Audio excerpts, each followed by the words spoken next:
आप सभी का स्वागत है एक और इंटरेस्टिंग वीडियो में, जहां आज हम आए हैं एक ऐसे स्कूल में जिस स्कूल का कोई एक फाउंडर कहा नहीं जा सकता, क्योंकि इसे यहाँ के सभी टीचर्स ने मिलकर बनाया है।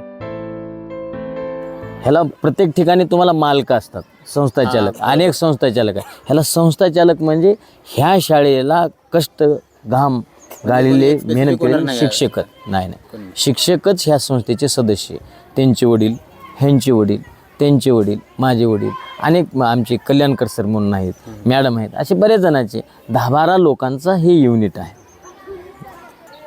इस स्कूल के प्रिंसिपल इतने शानदार है कि वो सिर्फ बच्चों का भविष्य ही नहीं बल्कि उनके लिए खाना भी बनाते हैं. मुख्याध्यापक सर इथं किडी बनवायला येतात शाळेसाठी.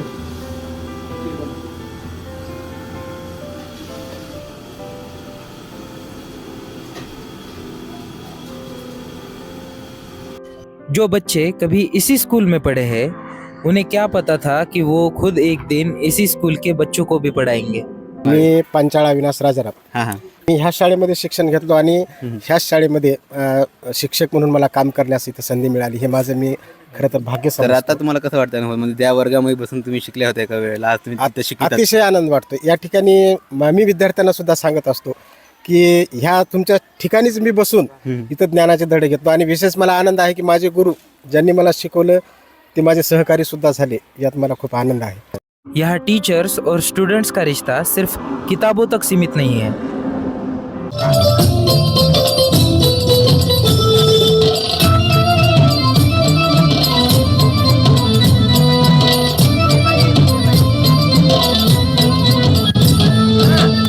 तो ये कहानी है एक ऐसे स्कूल की जो सिर्फ स्कूल नहीं, एक परिवार है. नमस्कार. माझ्या शाळेचं नाव आहे श्री नाईक विद्या मंदिर, दिग्रस, खुर्द, तालुका कंधार. या शाळेची स्थापना 1981 साली झाली. या शाळेला एक चांगलाच इतिहास आहे. ही शाळा शिक्षकांनी अतिशय संघर्ष करून दिग्रस सारख्या या छोट्याशा खेड्यामध्ये स्थापन केली.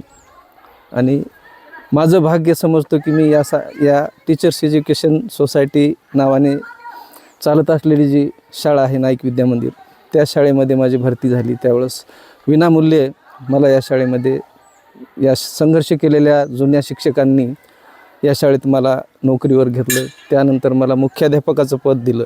मागच्या वर्षी तर स्टेट लेवलला आमच्या शाळेमधून मुलगी कुस्तीच्या याच्यामध्ये प्रथम आलेली होती. तर ह्या सगळ्या कष्टामधून आमची शाळा या ठिकाणी उभा राहिलेली आहे. मी पंचाळा विनास राजाराम.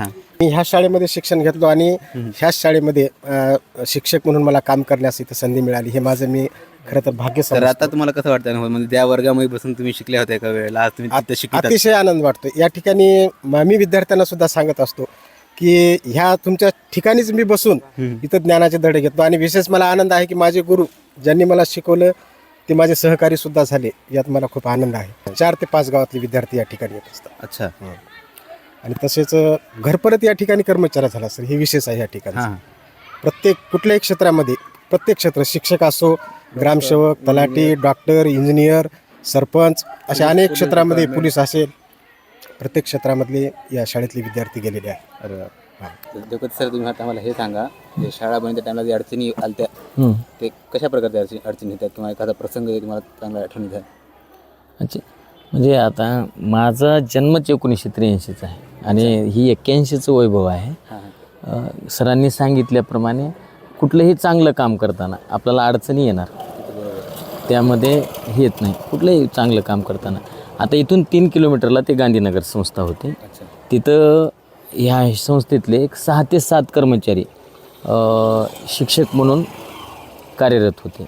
पण त्या काळातले ती सांगली ना अडचण किंवा संस्थाचालक आणि शिक्षकामध्ये दुरावा निर्माण झाला. त्यामुळे त्यांच्या विरोधामध्ये बंड ठोकवलं आणि क्रांती ही साध्या नव्हत्या. देशाला स्वातंत्र्य त्याच गोष्टीतून प्राप्त झालं होतं की बस संघर्ष करा, लढा, संघर्ष करा, यश प्राप्त करा. म्हणून हे संघर्षवादी आणि जिद्दी आणि एकनिष्ठ लोक होते. ह्यानं त्या व्यवस्थेच्या विरोधामध्ये लढा दिला आणि लढा देत असताना जवळपास त्याला 10-12 वर्षे गेली. गेले असतील त्या लढ्यामध्ये, परंतु ही ठिंगी कशी पेटली की नाहीच आता नकोय, अच्छा हां हा आता नकोय. म्हणून ह्या व्यवस्थेबरोबर लढताना पहिलं त्यानं पुणे आणि मुंबई आणि नांदेड ह्या 3 ठिकाणी छोटमोठ्या निवेदनापासून आंदोलनापर्यंत आणि उपोषणापर्यंत ही गोष्ट केली, म्हणजे ह्या शाळेसाठी आंदोलन मी केलेलं आहे. केलेली आहेत. अच्छा आणि ज्यावेळेस उपोषणाला बसले त्यावेळेस स्वर्गीय कैलासवासी माजी गृहमंत्री शंकररावजी चव्हाण साहेब आणि इथून एक 507 किलोमीटरला आहे, तिथे ते कैलासवासीच आहेत, स्वर्गीय झालेले आहेत, गणपतरावजी मोरे साहेब. ह्या 2 विभूतीनं ह्या संस्थेला सावली देण्याचं काम केलं. आणि ह्या शिक्षकानं रेटानं संघर्ष आणि लढा कायमच ठेवला होता. अच्छा आणि शंकरराव चव्हाण साहेब नांदेडची आणि हे लोक इथले, त्यामुळे ह्या संस्थेला थोडीशी एक सावली कशाप्रमाणे भेटली की बाबा हे आपले लोक आहेत. आणि गणपतराव मोरे माणूस म्हणजे एक लढा देणारा माणूस होता. हां, त्या दोघांच्या माध्यमातून आणि आमच्या संस्थेचे कर्मचारी संस्था प्राप्त केली. मग आता ठिकाण कोणतं तर हे दिग्रसला त्या काळामध्ये एक 1200-1300 वस्तीची लोकसंख्या असेल. अच्छा हां, गाव काही जास्तीचं मोठं नव्हतं, पण आजूबाजूला खेडे होते. आता माझे वडील, ह्यांचे वडील, टाले सरांचे वडील, त्या कल्याणकर सरांचे वडील, मॅडम आहेत त्यांचे वडील, अशा बऱ्याच जणांचे इथं वडील कार्यरत होते. मग इथं जागा झाल्याच्या नंतर जागेचा पहिला मग इथल्या संस्थेचे अध्यक्ष रामजी पाटील म्हणून ते सरपंच होते. ह्या ते गावाचे सरपंच हां दिग्रसचे. हां दिग्रजचे, त्यांनी जागा देऊ केली. ते कल्याणकर सर म्हणून आहे, त्यांच्या आजोबाने लाकडं, ह्यांच्या वडिलानं स्वतःची जमीन घाण ठेवली. पैसाच नाही ना विषय, म्हणजे हां शिक्षकच होते. हां म्हणजे ज्याच्याकडून जी मदत करता येईल ती मदत करण्याचा, कोणी घाम गाळले, कोणी आवाज उठवला, कोणी लिहिलं, कोणी आर्थिक मदत केली.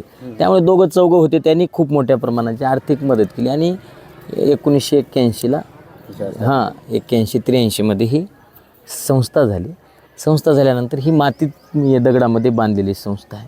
पण त्या काळामध्ये ही संस्था बांधणं म्हणजे साधी गोष्ट नव्हती. पण विशेष सांगतो कौतुक संस्थेचं आताही, पूर्वी ज्या लोकांनी जे कष्ट खाली ते शब्दात नाही सांगता येत, पण आम्ही बी त्यांच्या कुठंतरी पावलावर पाऊल टाकत आम्ही 1,32,000चा गणवेश ह्या वर्षी विद्यार्थ्याला आमच्या वतीनं वाटप केले. शिक्षकांच्या वतीने दिलं. शिक्षकांचे 1,32,000 पूर्ण त्यांचं आमचं खर्च होतं.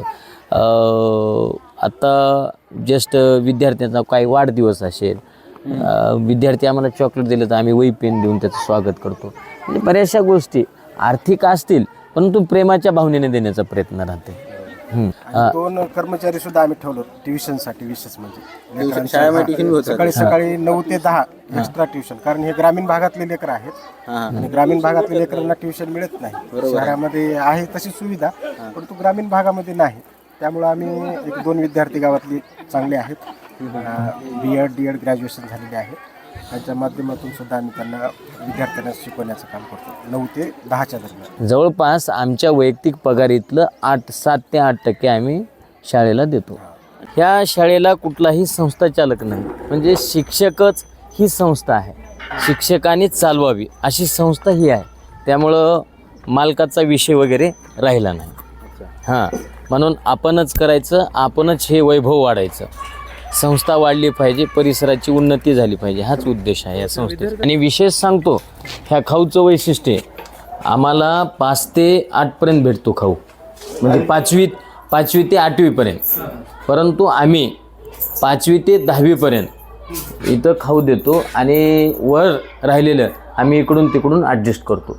हां सर, शाळेसाठी जर निधी येत असेल तर ते कोण पुरवतं? नाही, कसं होतं पूर्वी निधी म्हणजे बिल्डिंग फंड, म्हणजे त्यांचं एक किराया स्वरूपामध्ये प्राप्त होत गेला, पण हल्ली तो बंद झालेला आहे. शाळेची स्टेशनरी सुद्धा शिक्षकानेच उपलब्ध करावं लागते, तीही आम्ही TTMM करून, म्हणजे थोडक्यात सांगायचं म्हणजे वर्गणी करून.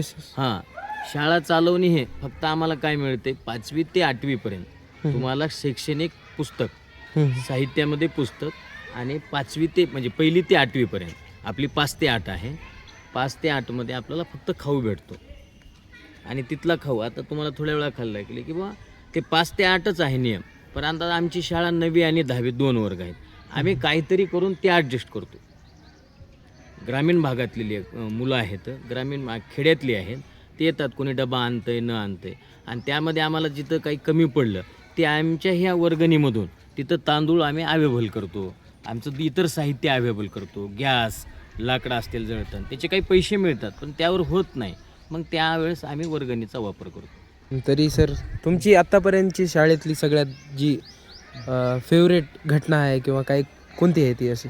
आता ते काय आहे, स्वतःचं आयुष्य जर उभं होत असेल ते म्हणजे स्वतःचा अप्रूव्हल किंवा स्वतःची पहिली पगार ही असते. परंतु ह्या शाळेतील घटना म्हणजे चांगल्याही तितक्याच आहेत, दुःखद तितक्याच आहेत. स्वर्गीय रामजी पाटील म्हणून ह्या संस्थेचे अध्यक्ष होते. त्यानंतर माझे स्वतःचे वडील इथे एक शिक्षक म्हणून कार्यरत होते. आमचे स्वर्णकार सर म्हणून होते, ते सुद्धा इथं कार्यरत होते. कल्याणकर सर म्हणून ते सुद्धा इथे एक शिक्षक होते. आणि ह्या चारही शिक्षकाने म्हणजे अध्यक्ष जर सोडला, ह्या तिन्ही शिक्षकाने मला शिकवलं, ते आम्हाला सोडून गेले. ही आमच्या जीवनातली सर्वात वाईट घटना आहे शाळेच्या बाबतीत. आणि चांगल्या घटना, अनेक घटना चांगल्या येतात. विद्यार्थ्याशी वावरत असताना विद्यार्थ्याशी जेवण करणे, विद्यार्थ्यामध्ये बसून खेळणे, आम्ही सांस्कृतिक कार्यक्रमाच्या माध्यमातून विद्यार्थ्यासोबत डान्स केलो. परवाच आमच्या इथे एक कृष्णाच्या ह्याच्या म्हणजे दहीहंडीचा कार्यक्रम होता. आम्ही सर्व शिक्षक इथं दहीहंडीचा कार्यक्रम करताना एकत्र नाचलो. तो आनंद, असे अनेक आनंद आहेत.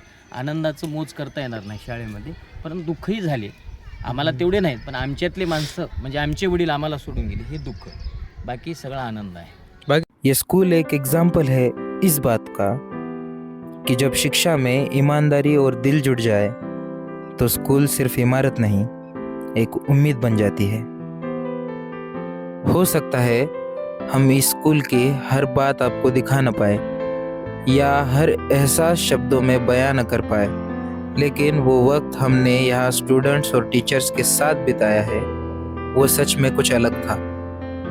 हम शब्दों में शायद कम पड़ जाए, पर इस स्कूल में बिताया हुआ वक्त दिल से याद रहेगा. आमच्या चॅनलला लाईक करा, सबस्क्राईब करा, फॉलो करा, आमच्या चॅनल सबस्क्राईब करा.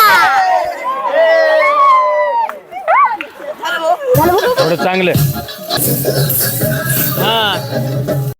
आखिर में बस इतना ही कहना है कि स्कूल सिर्फ पढ़ने की जगह नहीं होती, बल्कि वो जगह होती है जहाँ इंसान को इंसान बनना सिखाया जाता है.